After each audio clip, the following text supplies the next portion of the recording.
Good morning, students of class 10th. Here I am Poonam Prasad again with revision 2 of the chapter number 6, Lifelines of the National Economy of your geography. Students, in today's topic, we will go with the road transportation in India, which faces the challenges, or you can say the number of problems. Students, earlier in our earlier class, we came across with the communication as well as the transportation, and in the transportation topic we came across with roadways, right? Land transportation, which are divided among the roadways, then railways and pipelines. So we have already started the roadways. So let's we talk on the topic roadways, its challenges in India. Students, number of problems are faces, or you can say faces by the road transportation in our country. Board के paper में या board exams में you can find out these sorts of questions, like in 3 marks questions basically you can find it out, like enlist the 3 main problems faced by, or 3 main challenges faced by the road transportation or road network, road transportation in India. तो बेटा इस तरह से ये 3 marks के questions में भी questions पूछे 3 मार्क्स के क्वेश्चंस में क्वेश्चंस ये पूछे गया है और जा सकता है. तो सिंपल है. अगर ये क्वेश्चन आपने नहीं भी पढ़ा है तो बहुत ही जनरलाइज क्वेश्चन है. इसमें जैसे कुछ पॉइंट्स हैं, अगर हम कहें कि हमारे जो रोड नेटवर्क है according to our cities, you can say according to our population, it is quite inadequate in our country, and the distribution of the roads is not uniform. Half of the roads of our country are unmetalled, which usually not accessible during the rainy season. As I have already told you in our earlier class, the differences between metalled and unmetalled road. Their use is limited during the rainy season, better.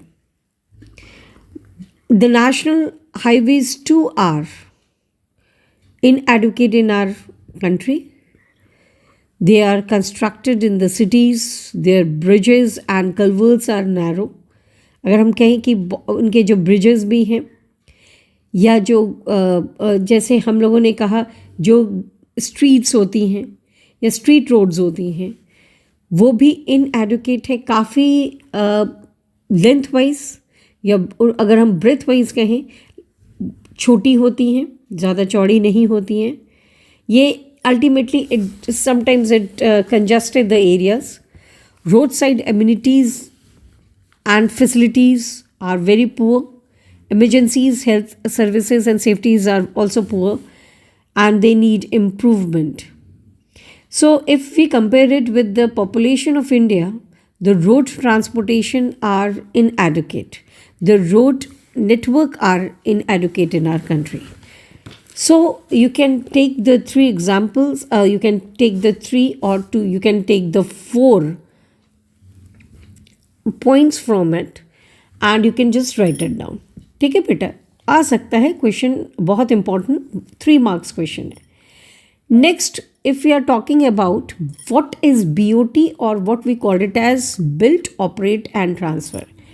बेटा यहाँ पे एक simple है कि अगर government को roads उसके length के हिसाब से काफ़ी if they want to maintain और they want to make, so sometimes as we already know that road are considered as infrastructure, basic infrastructure, and it is quite important for the country's development.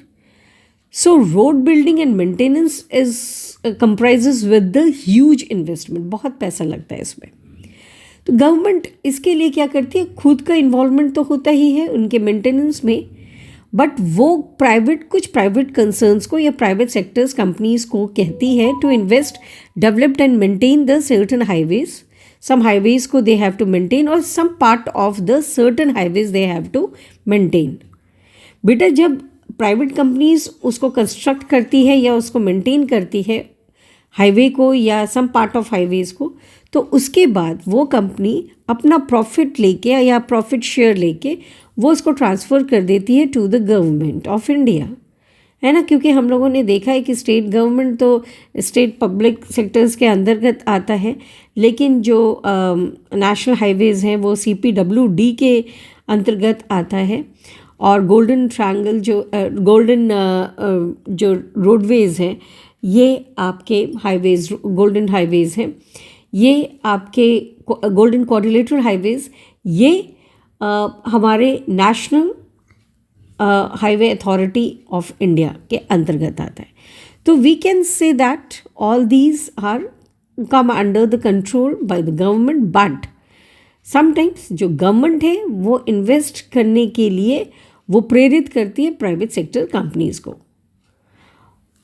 Example अगर हम देखें तो Yamuna express highway जो express way है between Delhi and Agra, इसको private company ने बनाया है on BOT basis during the period of 2012. Right student, 1 marks question में आ सकता है कि can you give the example of any highway which can be built on the basis of BOT. So that is built, operate and transfer. बनाया जाता है, उसको संचालित किया जाता है, उसके बाद उसका स्थानांतरण कर दिया जाता है. किसको बेटा? द रोड्स को, और या तो हाईवेज़ को या फिर सम पार्ट ऑफ हाईवेज़. इसमें involvement government as well as private companies का होता है. The next important topic is बेटा we have to define the important road density. अक्सर ये 1 मार्क्स के क्वेश्चन में पूछा गया है बेटा, ये अक्सर आपके 1 मार्क्स का क्वेश्चन है. तो 1 मार्क्स के क्वेश्चन में basically the length of road पर 100, याद रखिएगा, द लेंथ ऑफ रोड पर 100 square kilometre of an area is called as road density. It varies from the region to region. अगर हम ये बात करें जम्मू एंड कश्मीर में रोड डेंसिटी मात्र 12.14 किलोमीटर है. वही ये कंपैरेटिव है अगर हम करें केरला से, तो Kerala is getting 517.77 kilometers. Reason, basically it is its you can say the landform और geographical area. वहाँ पे J&K हिली है, माउंटेनियस है, हिली एरियाज है. वहीं पे Kerala it comes under your plain. The national average जो हाईवेज है road density, it is 1.42 kilometre per 100 square meter of areas. Beta, you have to go through with this as your 1 mark question. अगर question ये आता है कि why the density of roads varies from state to a state, तो आपको वहाँ पे Jammu and Kashmir और केरला के डाटाज को फिल करके आपको या उसको लिख के आपको इसको लिखना, आंसर को कंप्लीट करना पड़ेगा. लेकिन अगर सिंपल वो कहते हैं you have to define the road density, then you have to go to straight away with the definition. Is that clear students? कल की क्लास में हम लोग पढ़ेंगे about the railways and most probably we will complete the pipelines. So till then students, this is the revision time as I have already told you. So you have to go through with the chapter, you have to go through with the topic. Till then students, goodbye.